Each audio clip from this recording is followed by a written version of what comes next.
Assalamualaikum warahmatullahi wabarakatuh. Berjumpa lagi dengan channel Bio Asik. Pada kesempatan ini, kami ingin sharing tentang RPP Work from Home yang di dalamnya tetap scientific, STEM, Discovery Learning, terkoneksi dengan Google Classroom, YouTube, WA Group, dan Quizzes. Bapak Ibu guru hebat, dimanapun berada, kita tetap rela berbagi, ikhlas memberi, dan sukses bersama. Salam sejahtera, the best untuk semua. Selamat menyaksikan. Membuat RPP yang terkoneksi dengan channel YouTube, Google Classroom, dan WhatsApp atau WA Group anak-anak kita.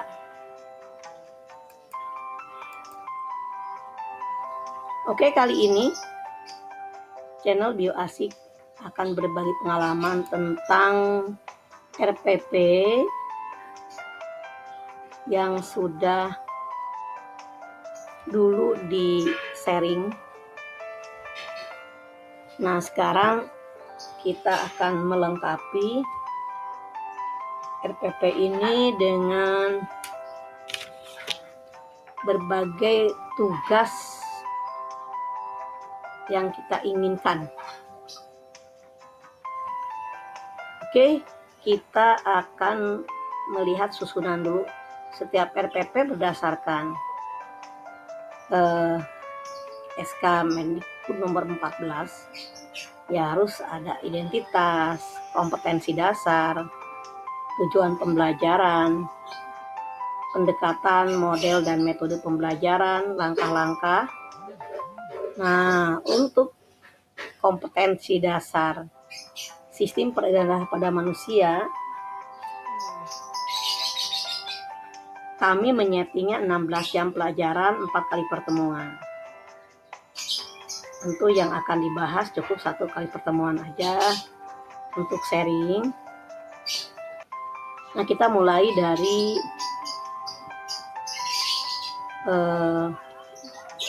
kompetensi dasar. Kompetensi dasar tentu tinggal memindahkan, ya, berarti kita udah membuat perangkat pembelajarannya yang satu kelompok dengan adanya program semester, program tahunan, alokasi waktu, analisis indikator, silabus gitu ya. Nah, di RPP berarti tinggal diaplikasikan. Jadi RPP itu sebenarnya aplikasi proses pembelajaran setiap tatap muka. Indikator pencapaian khusus ini diambil dari kompetensi dasar. Kami memilihnya yang sangat urgen saja, yang berhubungan dengan kompetensi dasar ini. Terus KD 46 menyajikan hasil analisis. Ini otomatis kan praktek. Kalau di dalam sistem peredaran darah lebih ke penggolongan darah,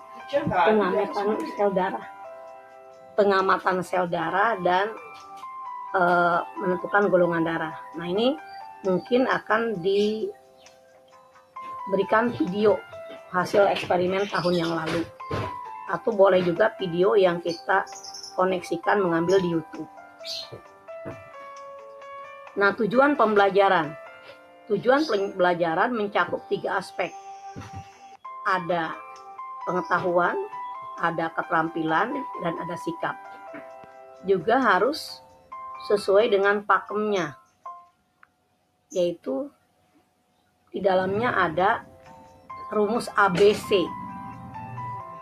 Harus ada audien, peserta didik, behavior, kegiatan peserta didik, condition, situasi yang dirancang untuk mencari tujuan kompetensi dasar tersebut, dan degree, tingkatan atau proses hasil yang diinginkan setelah belajar.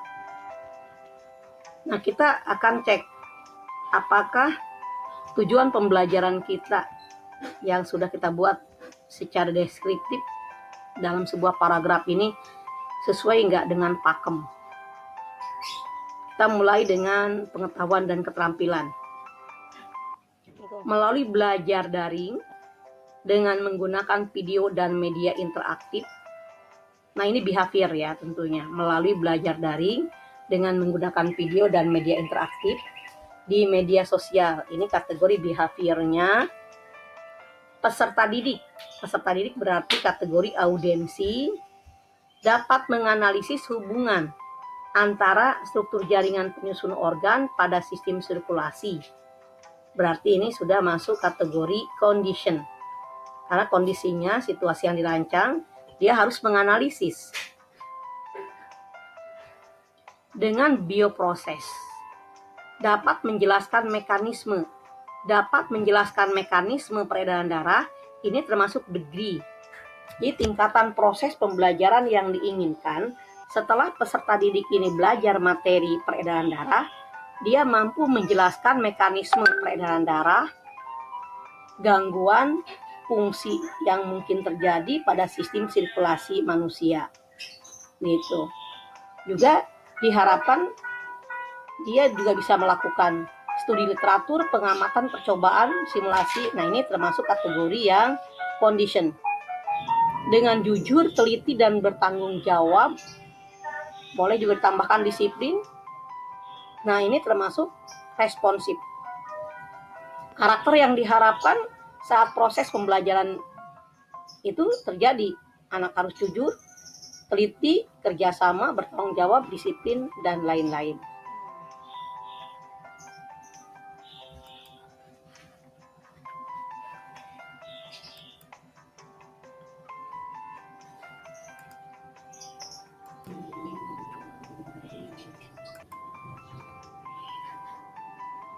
Oke, kita akan masuk ke pendekatan model dan metode pembelajaran. Pendekatan saintifik dan STEAM. Sebuah proses pembelajaran, tahu atau tidak tahu, seorang pengajar secara alamiah dia akan mengikuti saintifik yang wajar atau yang standar. Karena saintifik itu kan tingkatan proses pembelajaran yang dilihat dengan adanya urutan 5M. Mengamati, menanya, mencoba, menalar, dan mengkomunikasikan. Seandainya ada seorang guru langsung meminta siswa untuk mengkomunikasikan tatap muka, misalnya masuk ke kelas, siapa yang bisa menjelaskan tentang A? Jadi mungkin itu sudah dikasih tugas. Berarti di situ langsung disuruh mengkomunikasikan. Nah, proses di luar kelas, anak-anak itu mulai mungkin melihat dulu soal di Google Classroom, terus mengamati video, terus dia menanya ke gurunya saat misalnya ada di grup WhatsApp. Terus juga dia mencoba mengerjakan tugas di Google Classroom. Lalu dia menalar, artinya mengkomunikasikan dengan dirinya sendiri. Lalu pada saat belajar dengan guru di Google Meeting atau di Zoom atau sedang live streaming di YouTube, dia bisa mengkomunikasikan. Jadi 5M itu tidak terbatas dalam waktu tatap muka. Bisa jadi di luar tatap muka. Yang penting dalam proses pembelajaran ini 5M terjadi selama proses mereka menggali ilmu pengetahuan yang akan dituju atau yang sesuai tujuan kompetensi dasar. Nah, STEAM, mungkin yang STEAM ini tidak semua guru, tidak semua kita dapat untuk mengaplikasikan. Karena STEAM sendiri adalah singkatan dari Science, Teknologi, Engineering, Art, Matematik, atau menghitung. Nah, kalau kita sudah membuat sebuah proses pembelajaran dengan STEAM, Otomatis yang disebut dengan science tadi 5M prosesnya. Teknologi, nah kita menggunakan video, walaupun kita bukan yang membuat, itu sudah teknologi, sudah masuk kategori engineering. Art di sini tentu maksudnya nilai seni. Mungkin kita membuat tugas di Google Classroom, di Google Form, sudah ada seninya. Mungkin kita membuat tampilan dari PPT kita, sudah ada seninya. Matematik menghitung. Ya mungkin kalau biologi yang menghitung di sini tidak letterlek harus menghitung tambah-tambahan atau kali-kalian. Paling tidak dia adalah menalar komunikasi dan melengkapi tugas-tugas itu dengan waktu, jadwal, terus kesiapan. Jadi mereka harus menghitung waktunya sendiri lah. Jadi mereka menghitung waktu, mengukur kemampuan, terus mengukur budget untuk membeli sesuatu. Kalau ada tugas, itu menurut saya kategori secara alamiah dia sudah menghitung apa-apa yang dihubungkan dengan proses pembelajaran ini. Nah, pembelajaran yang abad 2021 STEAM ini harus mencakup 4C, creativity, critical thinking, komunikasi, kolaborasi. Nah, creativity tadi dengan dia sudah mendapatkan tugas di Google Classroom, ada permintaan A, B, nah dia harus kreatif. Kreatifnya di mana? Di sisi mana nih kalau pembelajaran? Nah, misalnya di dalam soal itu ada gambar misalnya. Guru meminta untuk menyalin gambar tadi supaya dia hafal. Dengan buku catatan silahkan, kalian harus melakukan menggambar lagi. Nah, supaya dia itu terpantau oleh guru, ya mungkin dipotong gambar itu. Ternyata dia menggambarnya banyak. Ada gambar jantung, ada gambar darah juga, ada sel darah merah, sel darah putih. Dia gambar, nah dia foto boleh menggunakan foto kolase beberapa, sehingga tugasnya bisa dilihat oleh guru dan dikirim ke Google Classroom. Critical thinking, ya dia punya berpikir untuk mengkritik. Seandainya mungkin ada sesuatu yang menurut dia ada yang lebih simple, ada yang lebih bagus, lebih mudah, ya dia boleh mengatakan ke gurunya. Komunikasi, mereka pada umumnya punya WhatsApp, kita bikin grup belajar biologi jarak jauh. Nah, mereka bisa saling komunikasi di grup, kolaborasi, bekerja sama. Mereka tidak usah disuruh, kadang udah otomatis kolaborasi. Kalau mereka tidak paham, tanya ke gurunya, tanya ke temennya, minta tolong ke orang tuanya, ke keluarga. Itu menurut saya ya sudah kolaborasi. Karena ini belajar jarak jauh tentunya. Lain kalau di lab, kalau di kelas akan berbeda kolaborasinya. Metode pembelajarannya discovery learning. Discovery learning itu stimulasi. Simulasi itu adalah memperlihatkan sesuatu. Ya kita kan udah ngirim video, udah ngirim semacam ringkasan materi. Itu udah otomatis simulasi. Problem statement. Jadi permasalahan atau identifikasi masalah. Ya kan indikator pencapaian khusus di video sudah kita tayangkan. IPK-nya ini. Terus kita jelaskan. Saat guru menjelaskan atau guru memberikan penjelasan dari indikator pencapaian itu udah data collection, data koleksi dia. Data processingnya yaitu pada saat dia udah mulai lihat soal. Cocok nggak dengan data koleksi yang guru berikan? Ya udah dia tinggal mengisi, itu udah data processing. Lalu verifikasi. Verifikasi itu adalah mengecek ulang. Apakah jawaban dia itu sudah benar belum? Cek ulang ke video, cek ulang lagi ke materi ringkasan. Lalu setelah semuanya cek, diverifikasi, kalau perlu tanyakan ke gurunya, kalau takut salah. Boleh juga tanyakan ke temennya kalau tugas itu.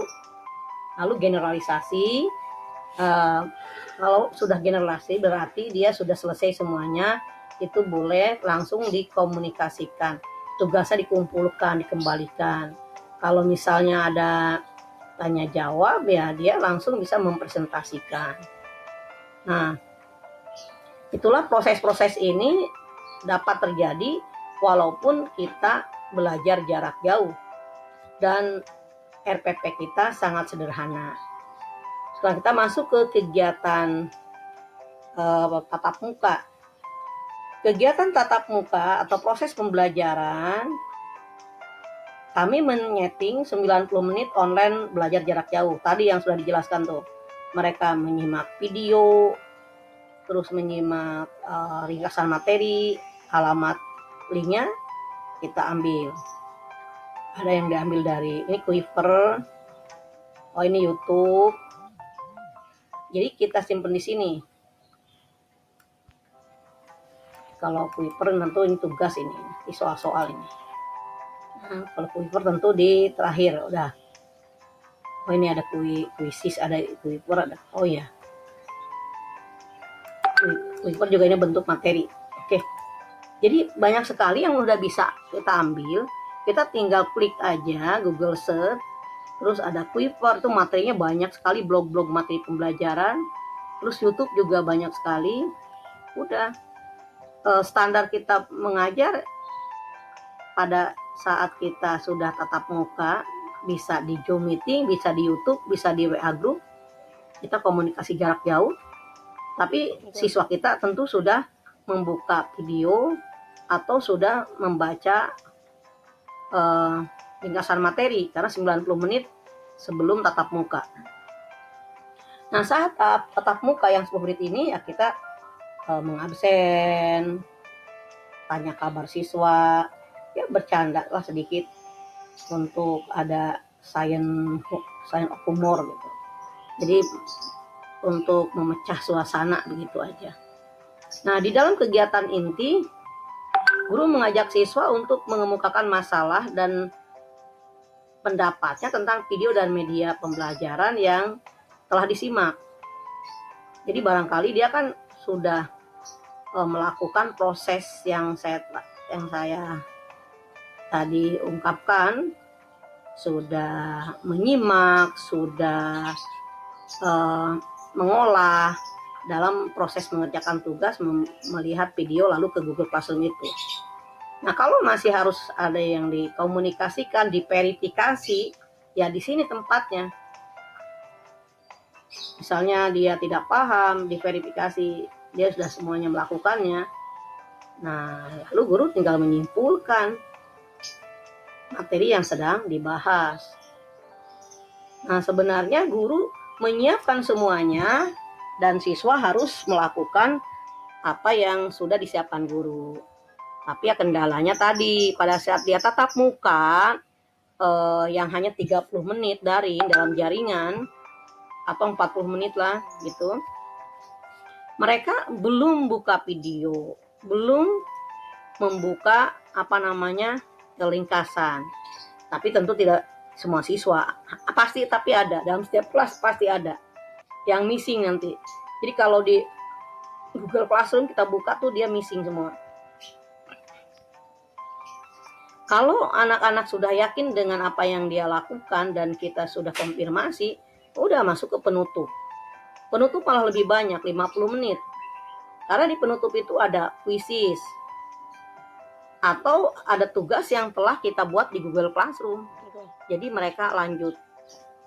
Nah, biasanya tatap muka selama belajar jarak jauh, work from home itu 90 menit. Jadi 90 menit itu yang untuk daringnya cukup 30 menit. Atau 40 menit, 10 menit pembukaan, say hello, bercanda, 30 menitnya. Lalu kita serius, ngobrol, materi. Sisanya mereka balik lagi ke Google Classroom, ke offline. Oke, sahabat guru hebat dimanapun berada, itulah pengalaman kami selama mengajar di rumah dan tetap ingin memasuki pembelajaran yang disebut dengan STEAM. Ada sainsnya, ada teknologi, yaitu dengan video-video, engineering, arts, dengan matematik, harus masuk ke creativity, critical thinking, komunikasi, kolaborasi. Juga kita tetap berada di metode discovery learning. Kita minimal ya discovery learning ya, karena kita ingin menemukan sesuatu. Discovery learning itu discovery, mencari sesuatu dalam pembelajaran. Karena yang lain saya belum bisa mengkonekkan kita, karena belajar jarak jauh semuanya di rumah masing-masing. Mungkin nanti kalau sudah kita masuk kelas kita bisa menggunakan yang lainnya. Oke, teman-temanku yang the best, guru-guru hebat yang the best. Jadi di pendahuluan kita akan mengambil di YouTube, di Google Search atau di Kuiper, tinggal ngambil aja. Yang penting internetnya selalu terkoneksi, boleh dengan kuota, boleh dengan wifi. Ya memang ya gitulah, guru harus selalu siap ya.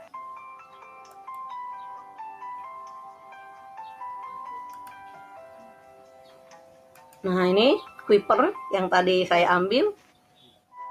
Terus ini Google Classroom. Jadi tugas-tugasnya sudah ada di sini. Sudah terkonek. Jadi alamat link itu sudah kita simpan di sini juga tugasnya. Jadi ke anak bisa menggunakan alamat link yang ada di RPP, bisa langsung memasuki Google Classroom. WhatsApp group. Nah, ini ada belajar jarak jauh. Silakan membuat aja. Kalau ngajarnya 4 kelas ya udah di grup WA itu ada 4 kelas. Kalau misalnya mau per kelas ya monggo. Yang penting kita bisa komunikasi. Terus yang saya lakukan sekarang itu biasanya ya menggunakan YouTube. Jadi saat proses pembelajaran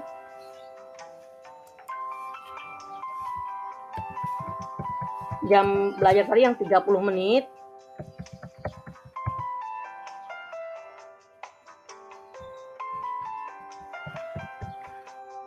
kita membuka video.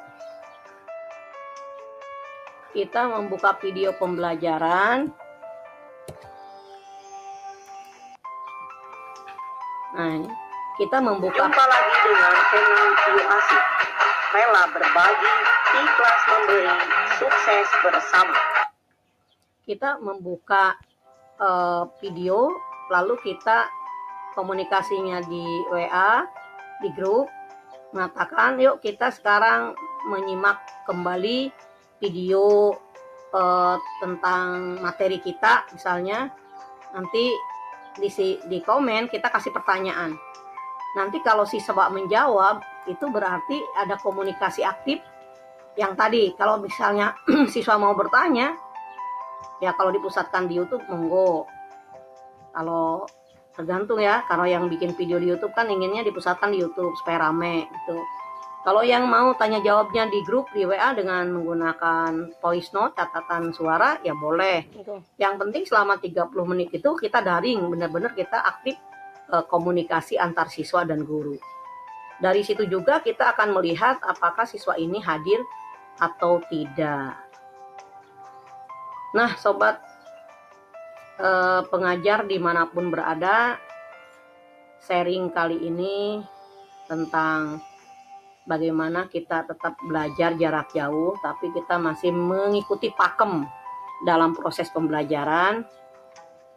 Dan harapan kementerian juga harapan kita semua, tetapi dengan cara kita masing-masing.